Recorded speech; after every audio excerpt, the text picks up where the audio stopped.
I think we want to be on track to become a multi-planet species and a space-faring civilization in order to find out what the universe is all about, like and ensure the continuance of consciousness as we know it. As far as we know, we're the only life. I mean, people think there's aliens, but honestly, I haven't seen any sign of aliens. So as far as we know, we're the only life. Whether we could be the only life, so let's put it that way.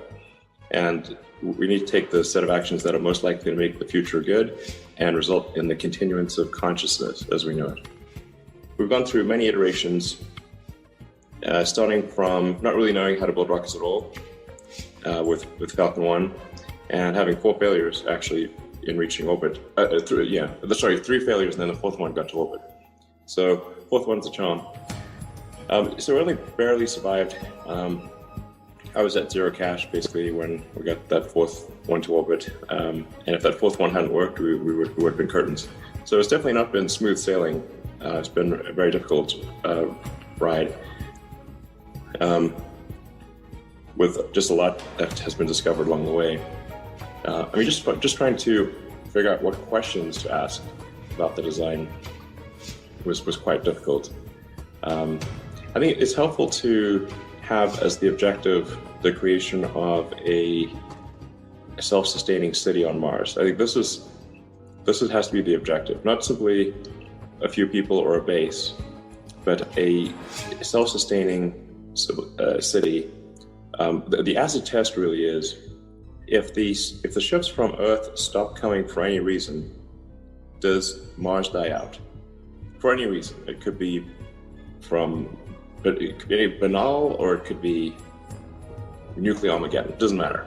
If the ships stop coming for any reason, does the city on Mars die out? If it does, we're not in a secure place.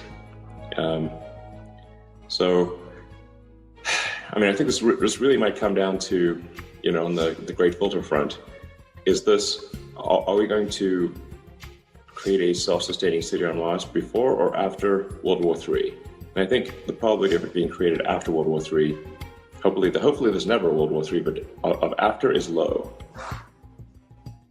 So we should try to make the city self-sustaining before any possible World War III. This is just a risk. This is not, I think sometimes people have difficulty dealing with probabilities. It's either this way or that way, but it's really, we just face a series of probabilities.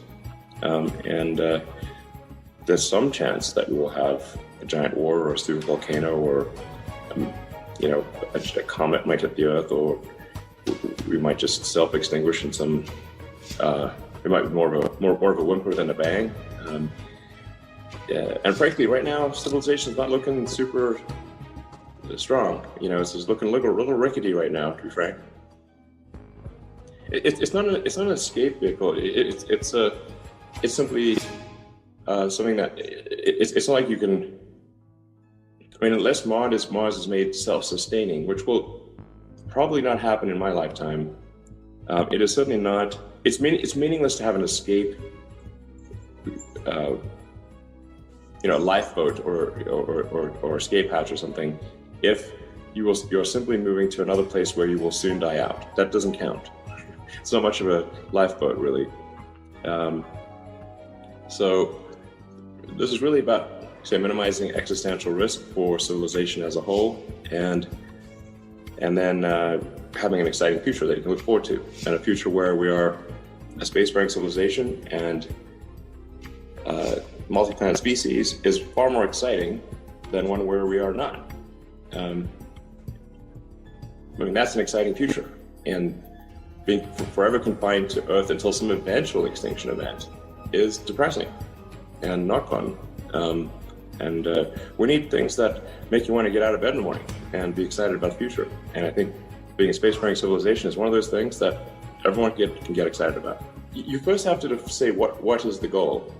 And once you have what is the goal, you can then measure the various designs against that goal. Otherwise, you're saying, how are you evaluating why is one design better than another? What's your goal? It's got to be a goal. So the goal is get enough tonnage to Mars and enough people to make Mars self-sustaining as quickly as possible. So then you say, okay, let's back out the math on this. need a lot of tonnage. Maybe, I don't know, 100,000 tons, maybe 1 million tons. So you can't be faffing around with these expendable rockets. They're a joke. They're absurd. Even Saturn V is tiny potatoes.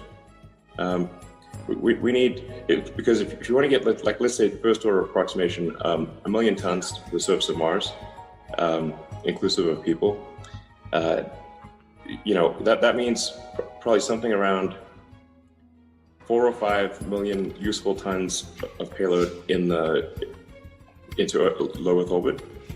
For every ton you get to low Earth orbit, you're going to get 4 or 5 tons, hopefully closer to 5. This math is you really start squeezing like tiny percentages. But let's say confidently, if you got 5 tons to low Earth orbit, you can get 1 ton to Mars. That's confident. Maybe you can get, maybe you only need 4. Anyway, the point is, you need 5 million tons into Earth orbit to get 1 million tons to Mars. Now, let's put this into perspective. Total global capacity to orbit of all expendable rockets is around 500 or 600 tons, I think. And if you said, okay, the world's going to end if you do not increase your capacity, perhaps they could do 1,000 tons. Okay, so only on that's becoming supernatural. 1/5,000th of what's needed. This is ridiculous.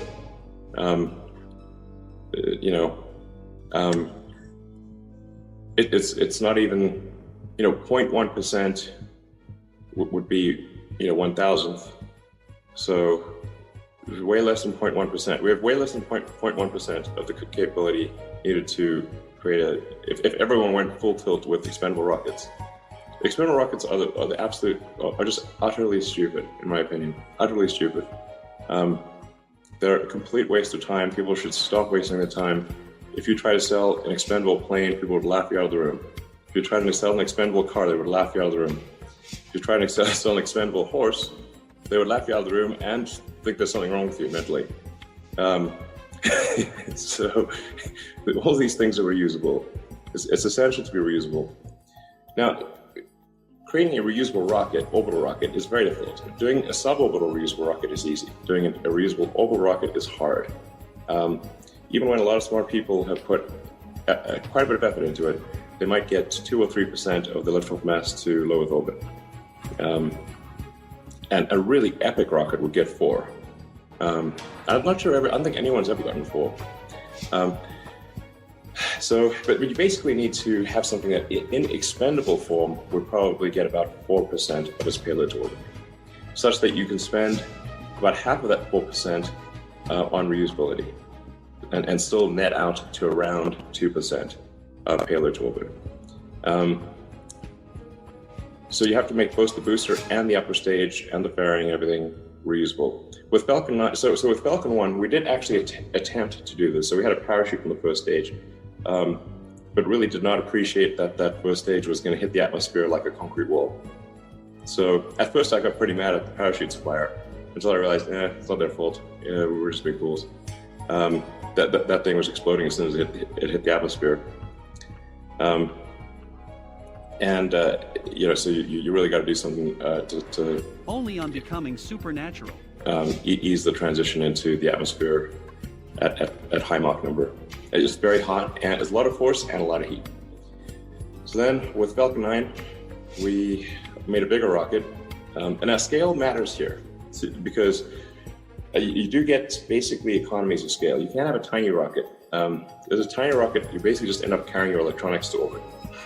So your avionics, So in a little rocket, if you're small enough, just your avionics alone ends up being a significant percentage of your payload, and then you end up, if you had a rocket that was, I don't know, trying to get a 10,000 pound rocket, for example, or even a 10,000 kilogram rocket to orbit, I think you would basically get 0 payload.